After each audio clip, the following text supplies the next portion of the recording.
Hey everyone, welcome back to What's Up Boomer, and for me, welcome back to the United States.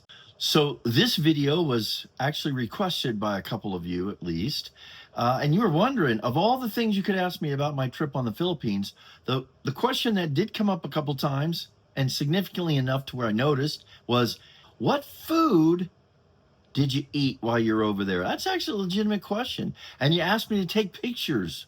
Well, look, I didn't want to turn this into a food tour, but this video is going to be about just that. What food did I eat? And, I was over there on Thanksgiving. What was that like?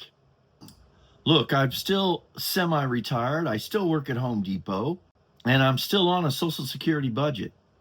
So, I obviously wasn't there chasing fancy restaurants and five-star Michelin restaurants. There weren't any of those in the province anyway. I pretty much ate what everyday Filipinos eat, except I didn't eat at any street food places, maybe once, twice. So, and that's a little different, but I did eat pretty basic. And honestly, that helped me understand the country and the people better than any gourmet buffet I could have gone to. Oh, and I did have a very real local meal, and that was when I ate eel caught that morning and cooked that afternoon. I'll tell you more about that in the video. If you eat out in the Philippines, your plate is probably going to look like this: chicken, rice, maybe a little gravy sauce if you're lucky. Then the next meal, chicken, rice, some gravy. By week 2, I swear the rice started calling me, "Kuya, Kuya, eat more rice." Here's the preparation to cook the eel. The coconut, fresh coconut from the tree. This was a really inexpensive meal from 7-Eleven. Here was a buffet. I did find some good pizza places here. And this was the halo halo. I'll talk more about this in a moment. Pretty amazing. More rice and chicken. And one more pizza.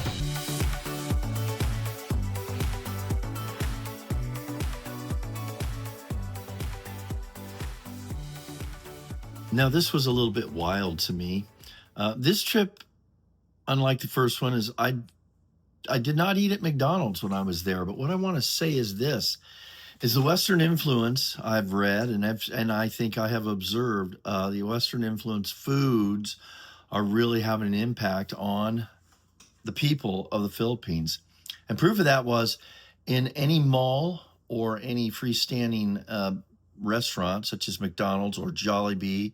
Trying to think of the others. They were packed day or night. Packed. There were lines. I meant to take a video or take a picture of it, but I thought that doesn't look good. But I just want to say an impact that's not a healthy one for the Philippines, and that is, of course, there's rice at McDonald's.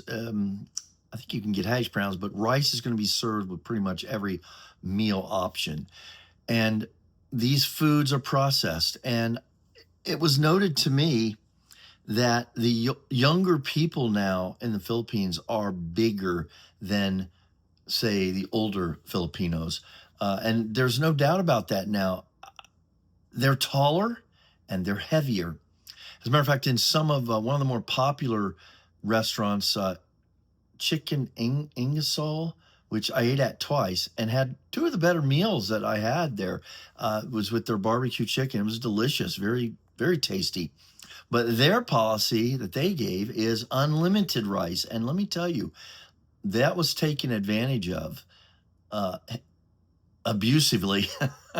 That's a Filipino thing. Not one rice, but two rice. So in the family gathering, let's look at this most exotic meal I had while there. It really wasn't a meal because, as I think I've mentioned, this was difficult, and yet it's probably the most fresh and nutritious meal I had, and that was eating the eel. Watch this. Yeah, I'm doing it. Here, right here. So my friend have shared the Tanduay rum. We had Red Horse earlier, a little bit of this, and this they just cooked on the fire. But what is it? It's what? Eat the whole thing? All right.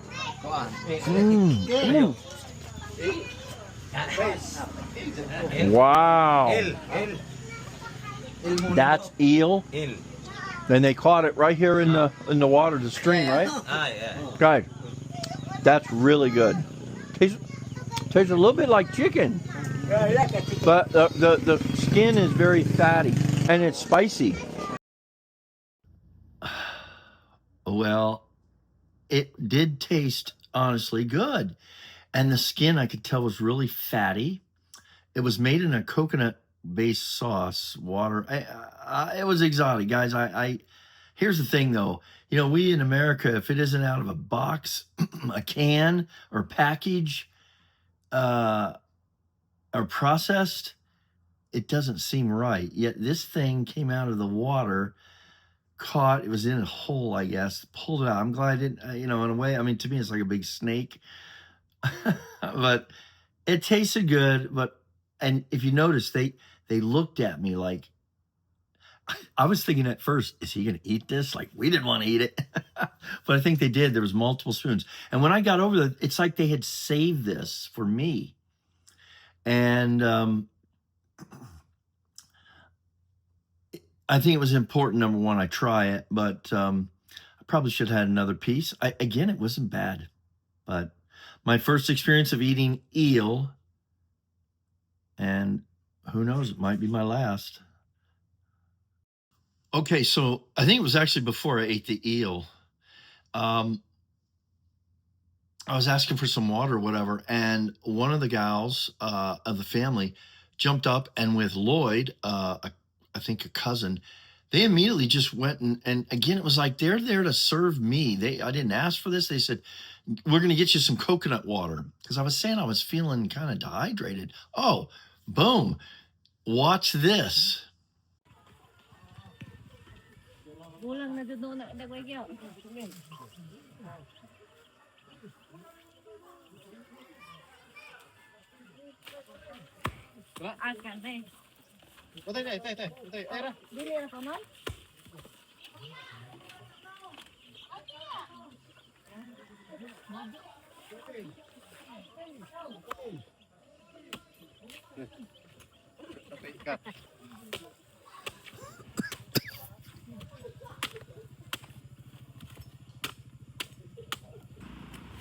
Ooh. Oh, look at that. Let me see. Let me look in there. Oh, yeah, look at that. Wow. All right, we have 2 coconuts filled. Look at that.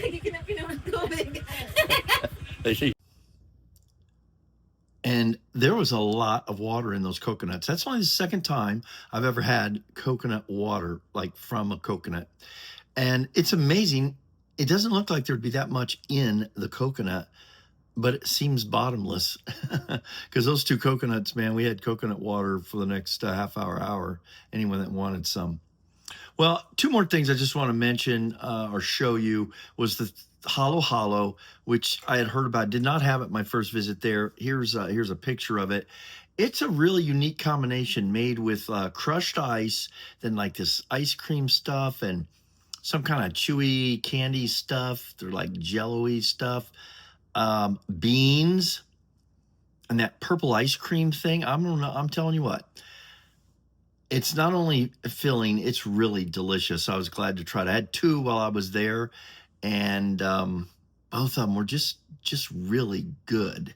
And then Thanksgiving dinner was barbecue chicken and rice. And I'll put a picture up here with that. And it was a really nice dinner at the nice resort. This was at Cocoa Grove on the island of Sigihor. And it was just a really nice Thanksgiving. Well, it was just a really nice meal, and it was nice to have on Thanksgiving. And I will have to say the sunset on that evening was stunning. Okay, how can I say what I am about to say?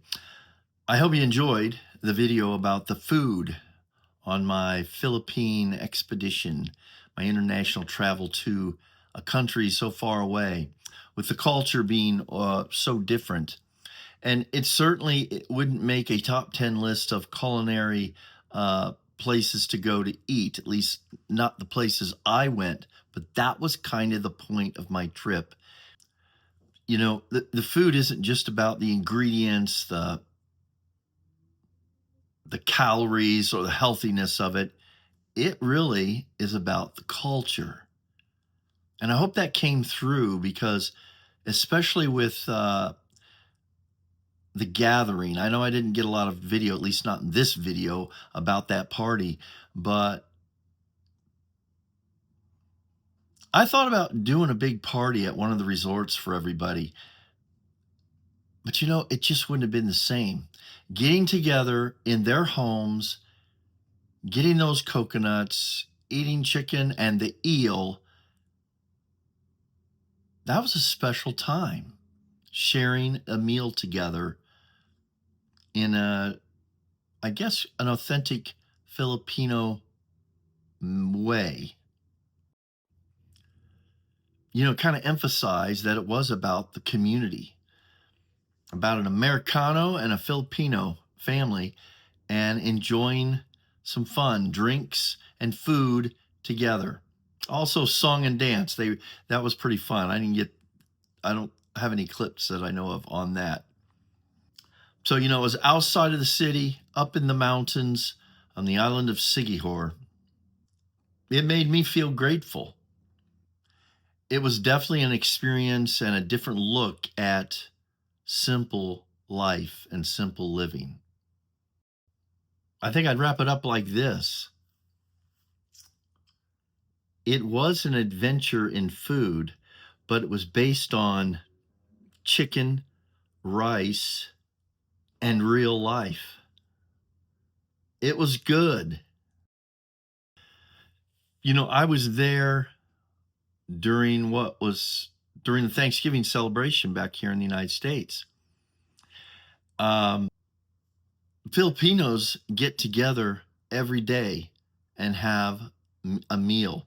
Matter of fact, one of their family members, John, who drives a trike, picked me up at when I got off the ferry there and took me to the hotel, completely out of his way in the total opposite direction at about 6 o'clock at night.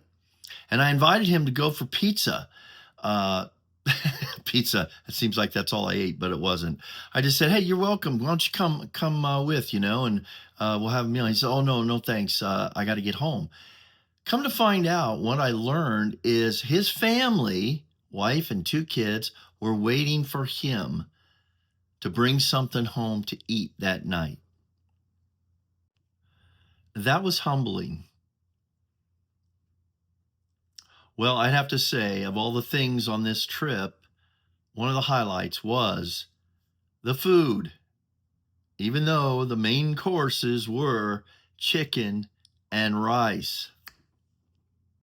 Maybe that's why you hear from every Filipino, rice is life. Not in the United States. All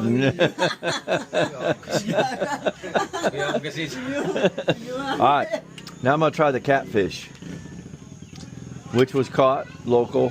How long ago? Today? Today. Yeah, today. Today. There. This is really good. Okay? Mm-hmm. Jen. Jen, dito ka Jen. You taught me how to say. It's really quiet. Eel, delicious. Hold on. Come here. La me cayó. Serious, yeah. It's delicious. You see? Yeah. It's No? fresh. Yeah. So I have my coconut water from that tree over there. And here we have the fish looking good. Look at that, filleted. Okay, we are preparing the fish fry. What do we call it in the Philippines? Huh? Nukba? Nukba. Esta. Esta. That is space. Yeah, say okay. And we got what's gonna cook over here? What do we got over here? Oh, it's the root crop.